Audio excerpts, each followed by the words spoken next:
You're listening to the Angela Henderson Online Business Show, episode 447. Hey there, you amazing human, and welcome to the Angela Henderson Online Business Show, the podcast that is designed for female entrepreneurs who want to make more money in a way that is in alignment for them. If you're looking for practical advice, proven strategies, and expert insights to help you navigate the challenges of growing your business, then you've come to the right place. Welcome, my friend. I am your host, Angela Henderson, a proud Canadian living in beautiful Australia, and I'm a business coach, consultant, and strategist who has helped thousands of women around the world build successful businesses. Through solo episodes and interviews with successful business owners, industry experts, and thought leaders, you'll get insider insights into what it takes to succeed in today's digital age. Whether you're struggling to scale your business, looking for ways to boost your productivity, or seeking ways to overcome the challenges of being an entrepreneur, this show has everything you need to succeed and more. So subscribe, pop your headphones on, and get ready to creating the business and life you deserve today by allowing the Angela Henderson Online Business Show help you create a winning strategy, develop the right mindset, and build lasting wealth.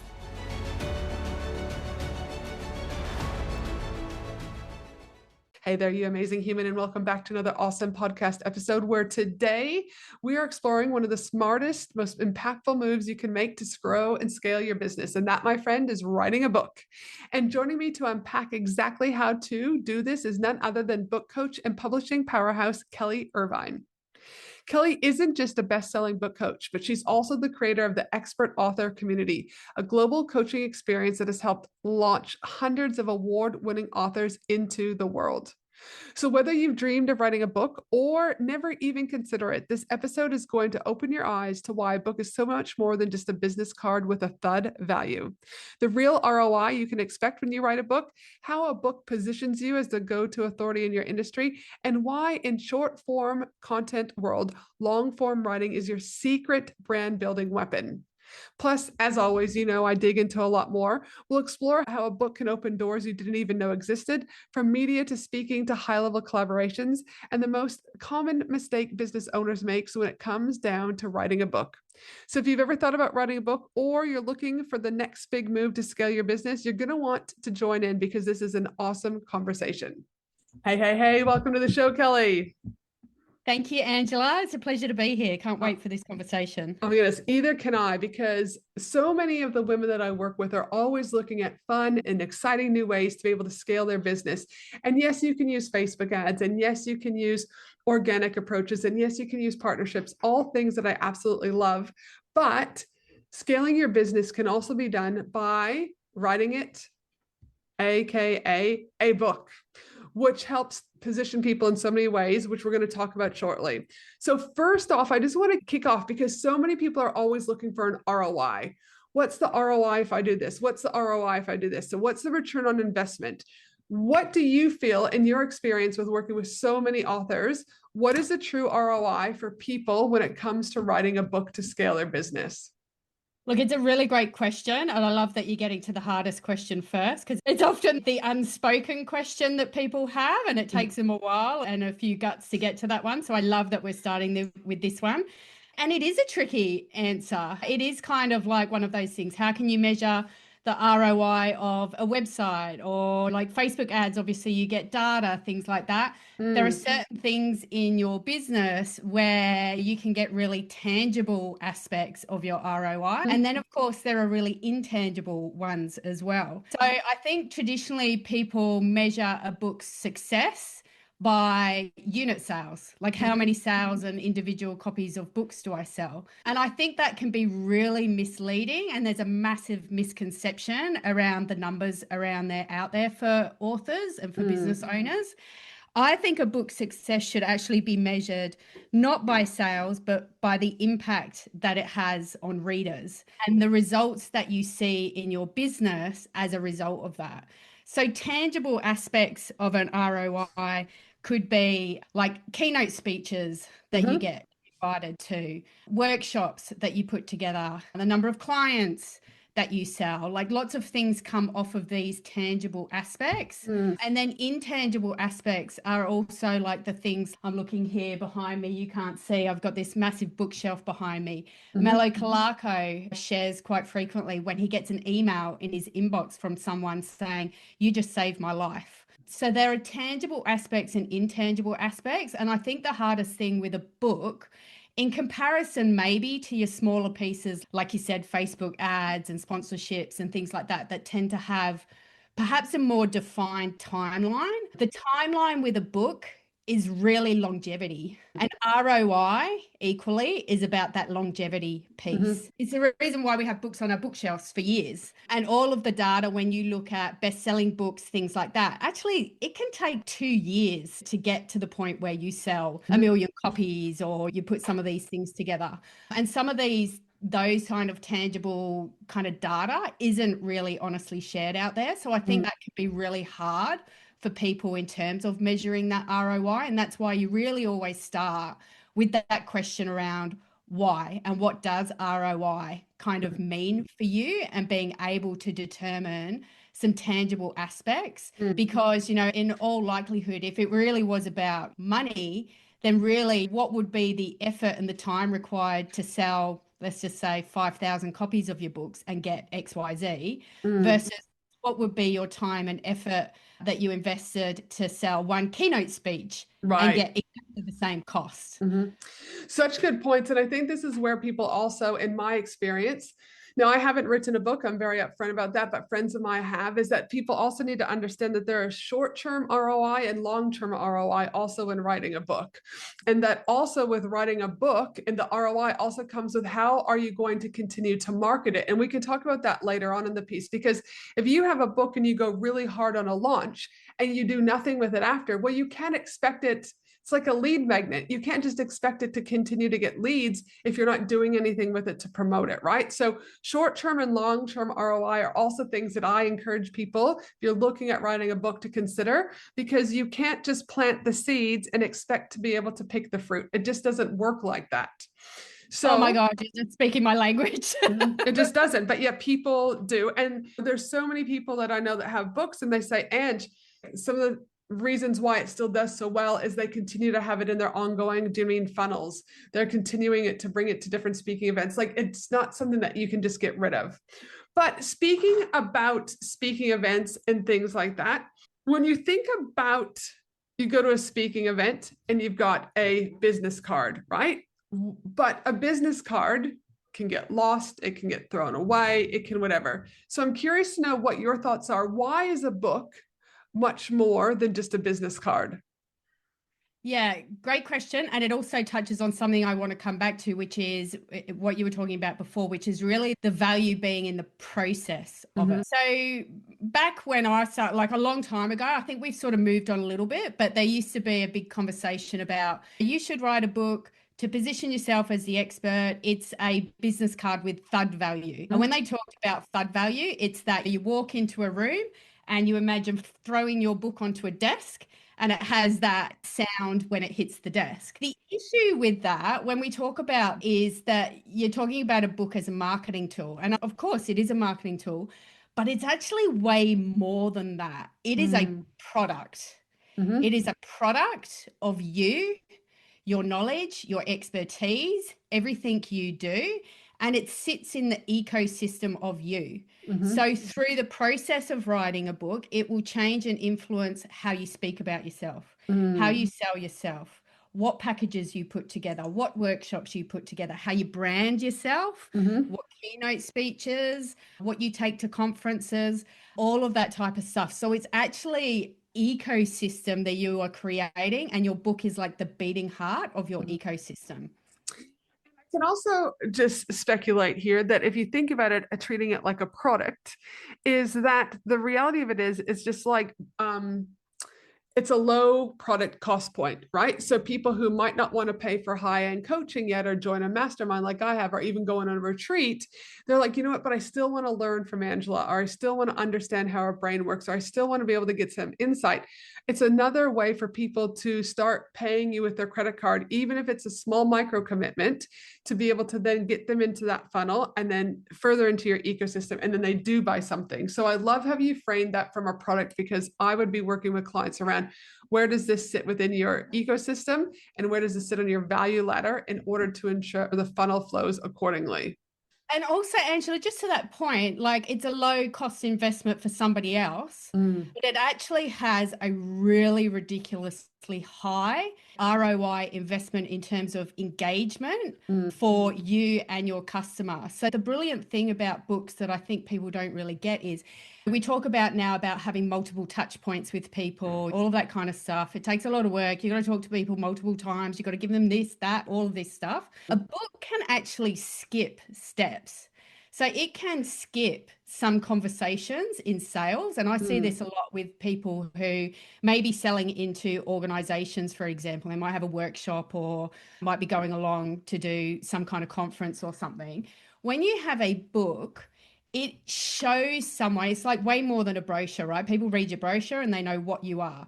When mm, they read or even flick through your book, they can see how you help people. I mm. can see exactly what you're going to do when you come in and run your workshop with me. And so that is really the benefit and the power in the content in there because it's a really deep well of content and your expertise that you can't get in other kind of forms. And you just mentioned a keyword there, their expertise. So, how, in your opinion, does a book help position a business owner as the go-to authority in their particular industry then? Oh, I love this question. And one example, I'll give you a really good example because I think examples really help spell it out. Absolutely. So I've been working with an author, Donna McGeorge, for, I don't know, 10 years or something now. She's written multiple books in all different forms and facets. And one of the first books that we worked on is called The 25-Minute Meeting. Mhm. So when we started this book, there was no data out there saying you should meet in 25 minutes. All the Mm, data says we meet too long, everybody hates meetings, they're boring, they're unproductive, etc., etc., etc. But there was no real data saying 25-minute meet is the optimum time. So she created that conversation and created the argument for it. So the 25-minute meeting became a thing mm, because of the book. And I look at it on my bookshelf now. It's like incredible because it actually made like a concept that she was using a real thing with a real framework for people. That then enabled to position her as this productivity expert. And she was invited not just to run things on meetings, but all kinds of productivity because of the multiple pain points that she would hit on. That also generated like leads in ways that you just wouldn't even think of at the start. So she talks about scoring $100,000 contract just based on walking into a room with someone and someone had read that book and was like, oh, we need you to run XYZ. Can you do this? And so, again, it's a really good example of tangible and intangible aspects of a book, but mm. the positioning piece is massive. And we do talk about, like, one of our first sets when we're talking about books is understanding the strategy behind it. Yes. And that's really important. A really good strategic move for people can be to really, first of all, make your mark. It's about codifying your expertise, your Mhm. knowledge. Like in that example, make your thing a thing, popularize it, you make your mark on it. Equally, what can happen is our positioning grows or it tweaks or we shift and we change. So for some people, especially people who may be beginning out in businesses or they've been in business for a while and they're looking to pivot or they're known for something, but they actually want to be known for something else. It might be like an adjacent thing, but Mm, they've got to try and unpick and re-educate their audience mhm. in terms of what their thing is. A book is a great product in order to do that because you have to forward think. Like a book Ah, is a long yes. term, it's a long term thing, right? You're not going to get it out tomorrow, not if you want Mhm, it to be any good. mhm, All right. There's production timelines, you've got to write the thing. So you need to be able to judge where you're at now and who you serve and what your problems are that you solve, mhm, while also thinking about what am I actually going to do with this thing when it's in my hands in 6 months' time? And mhm. who do I want to be in 6 months' time? So it forces you to think through where you're at and where you want to be in order to position yourself as that authority in that field when the time is right for you to have that book in your hands. And it is true, writing a book takes time. It's, again, not a just quick strategy that you can be like tomorrow and then it's done, right? And so I like how you talked about the forward thinking, be able to understand where your book is now, but where it is once it's actually in your hand is going to be so strategically important for scaling your business. Because if you haven't thought about or haven't planned out what your goals are, and I'm not saying you have to plan out 9 years down the road, that's a bit much, I think, but you need to be able to still forward think. So what a great insight to be able to bring that into. Yeah, and I think people can get stuck here because they think, oh my God, I don't know where I want to be in 6 months' time, or what if I want to go and do something else? Like in my experience, I've worked with hundreds of authors in all different fields, all different kind of capacity, industries. You never, like, everything is always interrelated, and you never, like, nothing ever gets forgotten. Everybody knows you start somewhere and then you move on. They're stepping stones. That's also why people don't just write one book. They always come back for a second, a third, a fourth, or fifth. Because once you've been through the process, one, you get that ROI. You actually have those intangible results to see, like data at your fingertips. But two, it is a stepping stone. Once you've been through it once, you're kind of like, oh, now this is the book that I need to write next. This is the one that's going to propel me to the place that I need to go to next. So you're always iterating as you go, and you will always have this stockpile of incredible content with real depth behind you through all the years that you continue to scale your business. And also, people will continue to evolve. I've evolved so much from my first business to this business and now into our third business, the Healing Center of Australia. And so what I would have talked about 5 years ago is very different because I've evolved. I've learned more. I've been around the block more to what I would talk about now. And I can only imagine that in 10 years' time, the book that I write then would be very different again. So it's like, I could see how I wouldn't say an addiction, but once you understand the processes, it becomes something you're like, well, this just seems like a no-brainer. I've got something else to say. I've got an audience to say it to. Let's rock and roll. Yeah, Now, definitely. you mentioned a minute ago content, and I do want to talk a little bit about short form and long form content because, in the world we're in, it is very much driven by short form content, right? Quick, bite-sized pieces, etc. Also, our capacity to pay attention is different than it has ever been before. But why is long form writing crucial for building our business and our brand? Yeah, look, it's a great question. This is a kind of a newish topic that I'm really passionate about because we are putting a lot of focus on short form content. There's a lot of noise out there. Everybody's using AI, get out, get regular, and I'm not discrediting any of those things at all, but there is a massive difference between and purpose for short form content versus long form content. And a big part of this is that process piece and that positioning piece that we talked about. So we don't want to devalue words. Like words are so freaking powerful. And if you look at back in the day when books were first around, like they were burned. Like books are so valuable. They were burned out of fear of how that would influence people in society. So ideas that we're bringing into society that shows you how valuable and how influential that they can be. The thing with long form content and the big difference between long form versus short form is depth. So when you work on long form content, you can't stick to superficial concepts. You can't stick to 20 this or 30 that or snippets of information that get digested in 20 seconds. You need to pick a concept and go deep on that concept. You need to actually transform people who are reading that concept.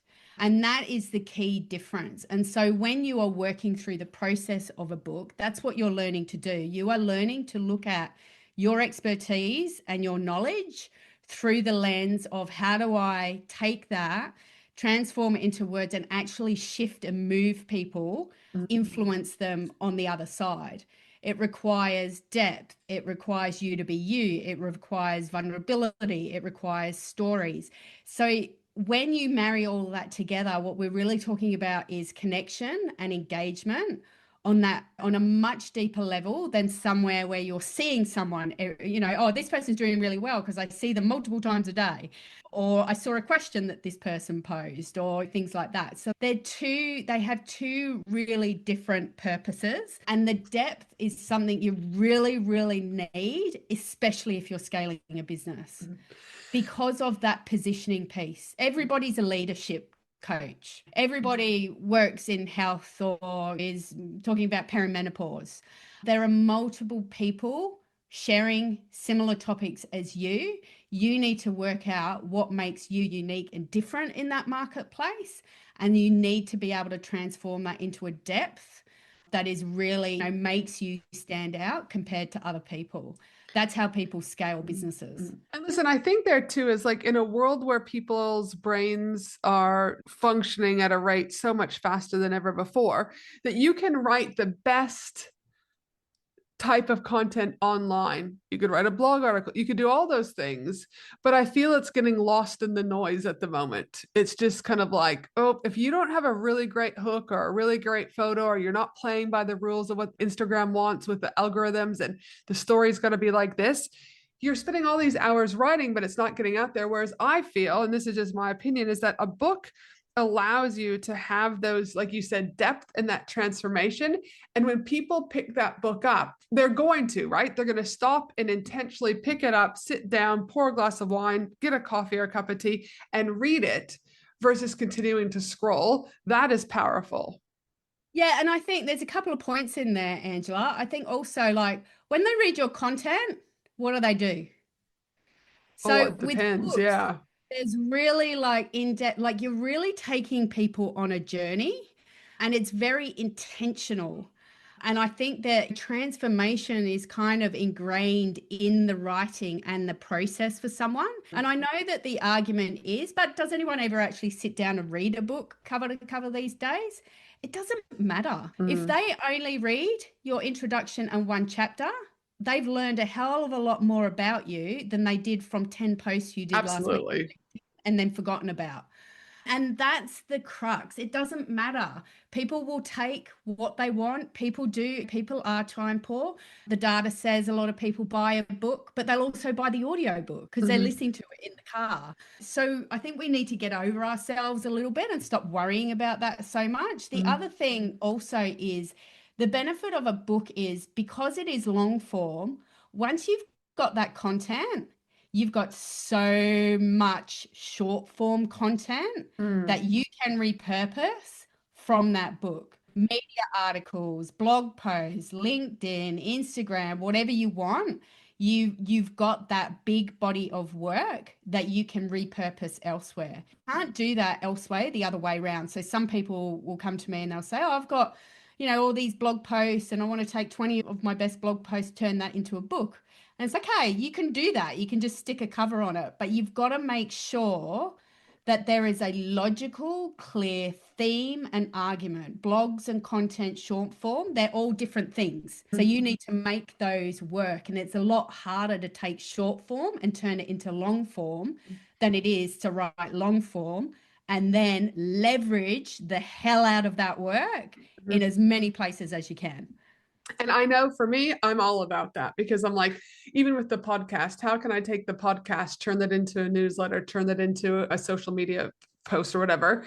It saves me so much time. I just have to do one thing and then so many other pieces come from it, right? So I adore that because who isn't all about saving time?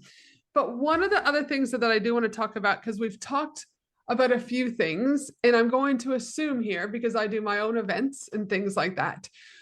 But I've gotten my events and then keynotes off of other events. And do you know what I mean? Just because of my visibility, not because of a book.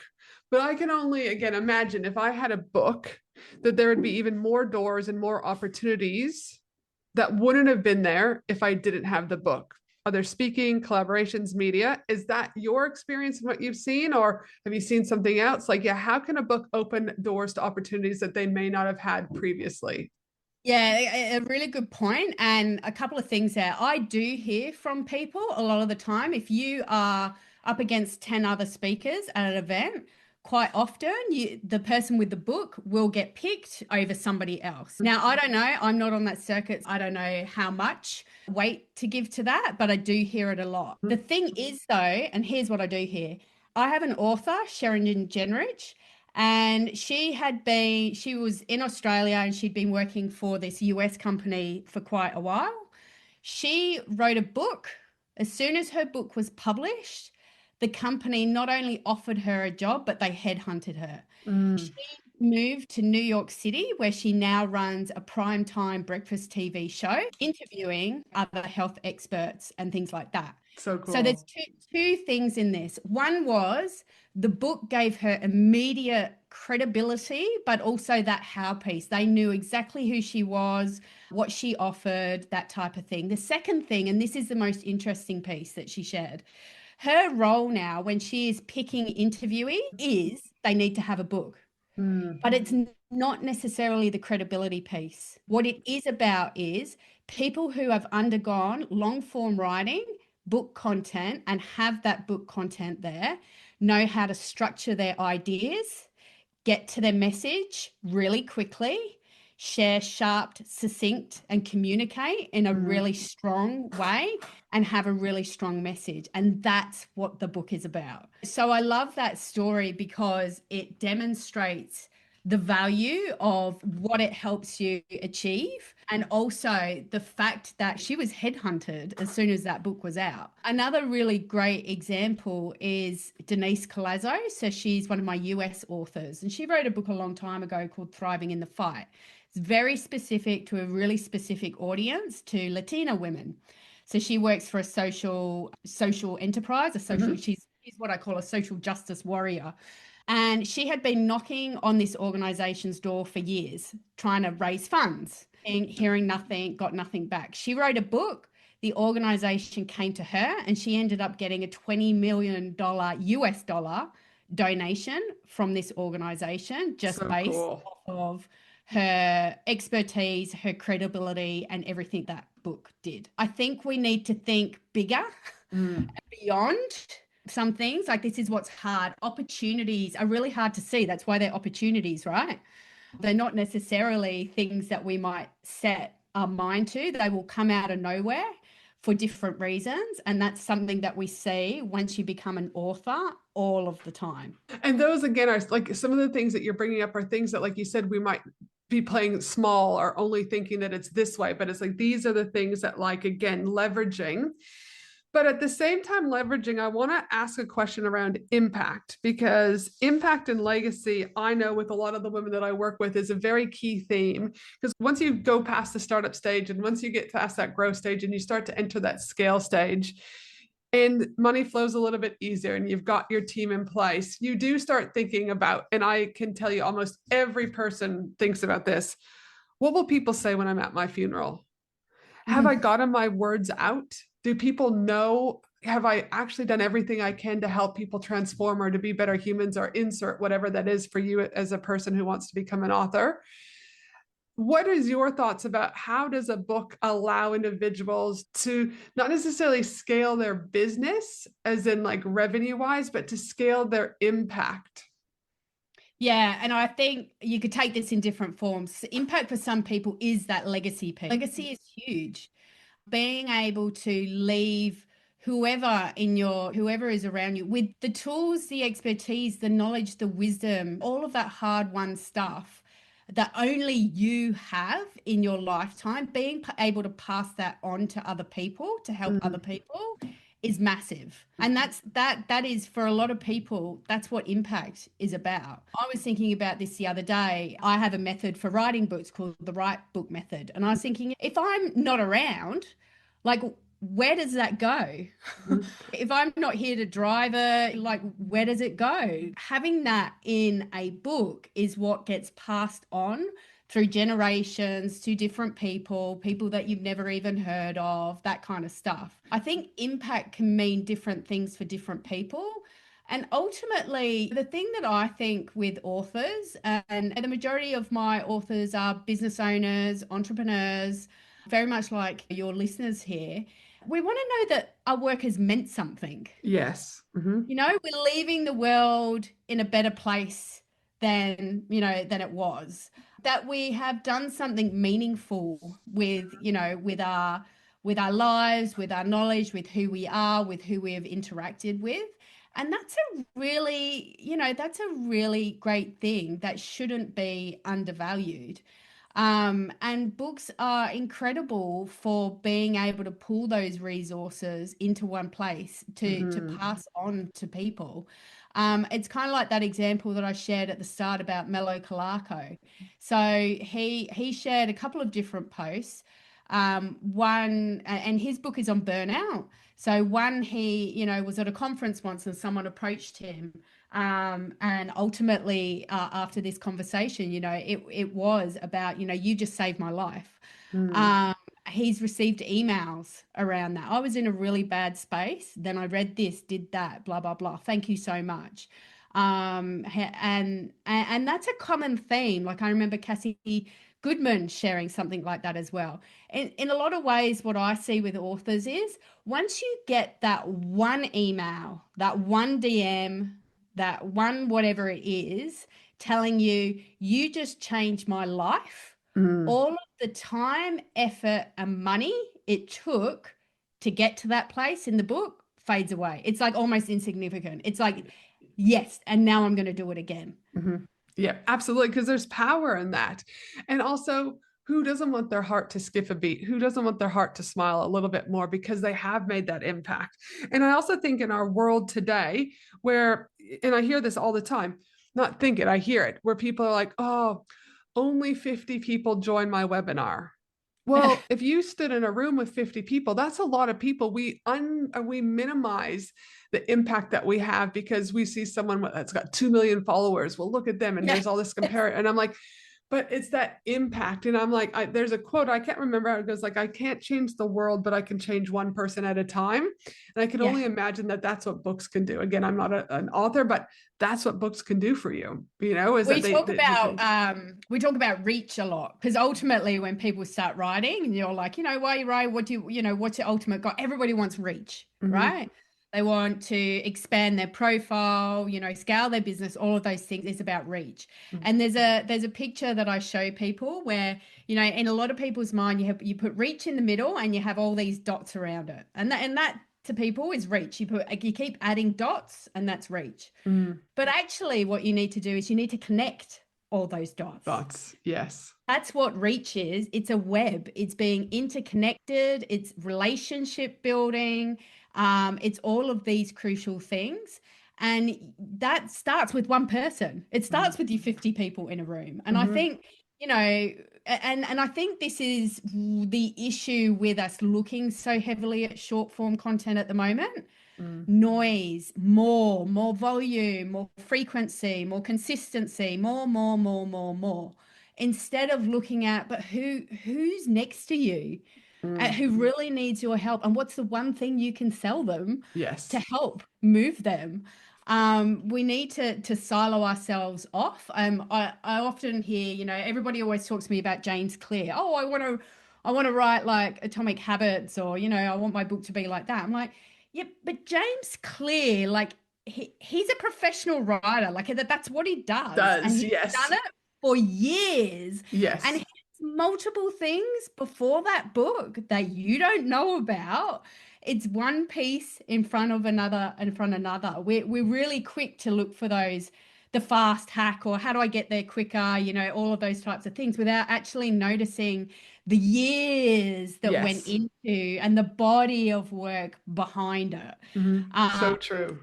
and so that's what you know, your impact, you just need to start with one person. Mm-hmm. And when you start with one person, somebody else will take, you know, will be influenced by that. Yes. And then someone else, and then someone else. And it's a network. Mm-hmm. And yeah, it takes, like you said, it does take time and consistency. but time and consistency in the right way, in that depth of building those relationships. Oh, that's great. And I'm all about your network. Your network equals your net worth. And a book is going to help you to open up not only your existing network, but new networks to come. Now, mistakes. I know there will be a listener, 2, 3, 4, 10, 20 out there going, you know what? I really am starting to get curious about being able to write a book. But they're like, again, where do I start? What do I do? So I just want to ask, what's the most common mistake you see business owners make when they write a book to support and scale their business? There's quite a few, but I think all of them come back to that understanding the foundational aspect of a book. So everybody thinks that writing a book starts with writing, and that couldn't be more further than the truth. So if you write a book, then you think about, okay, what am I going to do with it next? I think I'm going to have to hire an editor, blah, blah, blah. What you're actually doing is you're starting to work from you. Now, somebody has to work with you to treat all the issues that are wrong with the manuscript. Yeah. So you start early and start with prevention. And it's kind of like building a house. When you build a house, you need to have a floor.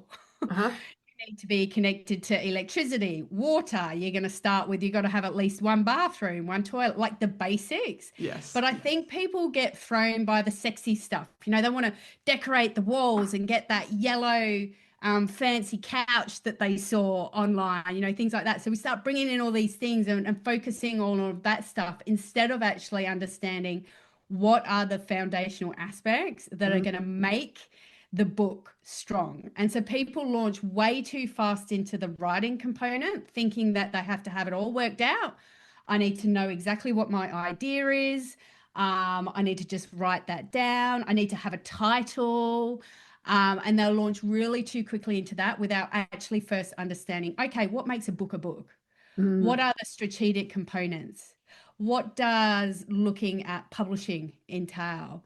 Where is my book going to fit in the market? And some really basic fundamentals first and foremost. And that's what makes the book process so much easier and faster when you actually understand those fundamentals. And I love that you're speaking my language now, because I always say, I was just on a discovery call today with someone, and I said, when women work with me, the very first thing I do, even if you've scaled a business, is I still will want to review your foundations, those fundamental pieces, because if your business is made out of sticks or hay, it's not going to take much for it to crumble. And I need to build a business of bricks. I need to make sure that everything is solid off of one thing after another, because if you don't do that and you just focus on, putting a roof on and the walls aren't, been passed by inspection, for example, shit's going to go bad real soon. So I love that that's the approach that you also take with creating a book. You must understand the fundamentals, and because if not, shit's going to go bad. Your book probably won't sell. You'll then wonder, you'll say, oh, and this lady on the podcast, Kelly, said I should do a book, and I did a book and it didn't work. Well, yeah, because you probably tried to chat GPT that shit. Do you know what I mean? And then you wonder why it didn't work, which goes on to, speaking of chat GPT, what are your thoughts about everyone becoming a fucking author? Do you know what I mean? And everyone tell me your thoughts about ChatGPT in the world of writing a book. Good, bad, and the ugly. Yeah, look, I mean, AI is AI, right? It's not this evil big thing. Like, it's a tool. At the end of the day, ChatGPT and other AI, they're just tools that we should be learning and can use to help us with our work. But ultimately, you can never leave the tool to be the driver. Yes. Right? It should not be running the show. My big argument about ChatGPT or Claude in particular is that to get it to work really effectively on your content, you have to train it. Right? It's like a Tamagotchi or something. Right? You have to train it in your words, your wisdom, and your thoughts. Yes. So you actually need to producing your own original content in order to train this thing to be you. And I think people are really missing the point of that. Yes. So they're just skipping these steps altogether in that fast race to use it. So we know as authors, there are right ways to use it and there are wrong ways to use it. It's awesome for research. It's awesome for helping you nail down something or other, but we all know, we all use it. How often do you actually let it do something and then you don't rephrase it slightly or change something? People know there's a big difference between, and I think this is one of the key differentiators with writing, is voice and personality and all of those things that make you you. There are certain things that, you know, these kind of tools and technology, they're going to be able to get you so far, but they're not you. And you need to make sure that you're refining. The thing is, and the thing that I really teach and kind of reframe people to understand as well is, writing's just writing in a lot of ways. I think people take it way too seriously and put a lot of more emphasis on it than it needs to be. Like a first draft is a first draft. Yes. Real value and the thing that we need to be focusing on is rewriting. That is where all of our skill and our impact lays. Being able to rework, re-edit, rewrite your own work. Authors will tell you this all the time. I think, you know, there's a misconception that you just sit down at the desk and like James Patterson just bangs out his, you know, 198th book. That doesn't happen. It's drafting, it's rewriting, it's reworking. And so these tools can definitely help us in ways, but you should never, ever, ever let it dictate the show. And when it comes to publishing now as well, you know, when you upload to Amazon, you have to, you know, say how much you've used AI and things like this. Like tools for uploading, tools for publishing, they're just going to get smarter. They're being trained to pick up this stuff. So you really want to be, you know, putting out you know, your original work, like your own thoughts and your own experience and expertise. And that's something that these tools can't do. And one of the things people are saying, they go, Ange, when are you going to do a book? And the funny thing is because of my ADHD, is I script every one of my podcasts. So I have 7 years of podcast scripts. Do you know what I mean? That is my brain on my thing. I was like, I don't think a book would be as hard as I think it is. Do you know what I mean? Because I've already written 7 years of weekly content, you know? So I think that there's some ways that ChatGPT could help create a framework, for example. Do you know what I mean? And I still want to pay someone like you guys to help me out. But what I'm saying is like, it could give someone a starting point. And I think sometimes people just need starting points to see that it's an option, because sometimes we're just like, where do we begin? What do we do? This is too overwhelming. Oh, put in the too hard basket and go. So for those people that are like maybe feeling that way, where do I start? What do I do? How do I know if this is a viable option for me to do right now to scale my business? Where can listeners connect with you to start exploring creating that book? I'd actually love to invite people to have a go at a tool I use. And so some of you may be familiar with it, but we call it a book screening canvas. It's really quick. It's really effective and easy to do. You do it in 15 minutes. It's like 9 questions. You map it out on a page. It's for all learning styles. If you have multiple ideas, you do it again. You can do it multiple times. But the biggest thing that we hear that this helps with is actually, like, where authors get stuck is, how do I take what's in my head and put it on a page? Yes. So this tool helps you do that in 15 minutes. And the feedback that I get is, oh, I never realized that I had so much to say, or I actually do have X, Y, Z. And so, yeah, I would love to invite people to have a go and see what that does, because the likelihood is that you do have multiple books in you. And you should never be scared about what that means in terms of how you're going to do something. So I work with people with all different learning abilities and capacities, a lot of people with ADHD, you know, all of that type of stuff. There's no one way or one size fits all approach for writing a book, but it is about understanding that there can be, and there's a method in the madness. So we talk about improv acting a lot. You know, improv acting, you know, you stand on the stage, people rock up, and then suddenly this thing comes together. No, there's a method behind it that allows you the spontaneity in the moment to stand up. So the book screening canvas can be downloaded from kellyirving.com/canvas. And yeah, you will be pleasantly surprised, I would hope, by the sheer majority of ideas that you have and what already is a great structure and formation for putting something into the form of a book. Oh, that sounds very intriguing and super fun. Can you give us the URL again? It's kellyirving.com/canvas. All right. Well, I encourage each and every one of you who feels that inkling that a book is in you, and we all have a book inside each and every one of us, to head there and check that out. 15 minutes, you deserve that, because as we start to go into the last quarter of 2025, we're starting to already think about our goals for 2026. And for some of you, a book may be on that wish list. Now, Kelly, before we wrap up, I've got one final question, because this has been an amazing and informative episode. But looking back on your business journey, what do you know now that you wish you knew when you first started out in business? Oh, gosh.